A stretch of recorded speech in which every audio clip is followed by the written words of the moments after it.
There are edible foods all around us, many of them in unexpected places. I'm Anna the Urban Nana, and I'm going to show you some of them.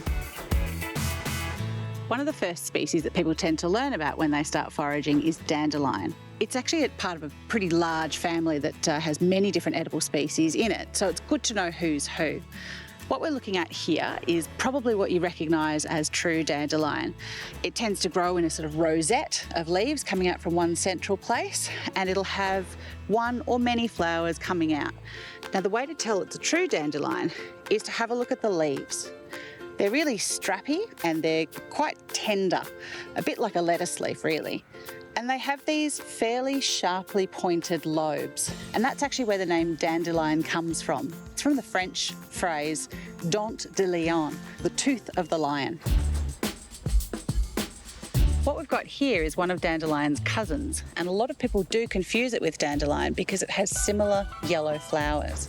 This plant, though, is what's called sow thistle, Sonchus oleracus, and we can tell it's not a dandelion because it's growing really tall and it has a stem that sort of tends to be a bit purple, and the flowers grow in clumps. You can use this in the same way that you use dandelion, using the greens as salad edibles or adding them to soups and stir fries, and you can also pickle the flower buds to make what's known as poor man's capers. One of the things you could do with dandelion is use it in tea.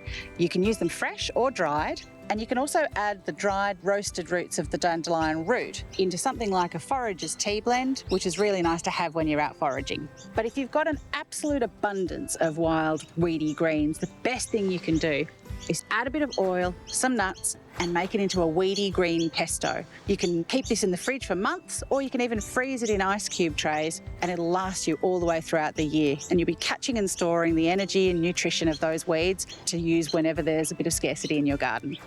It's important when you're starting to eat green weeds that you don't introduce too many at the one time. Your gut can have a bit of a hard time digesting it when you're learning what they're like, but also they tend to have a bit more of a bitter or good for you taste. And as the old saying goes, if in doubt, just leave it out.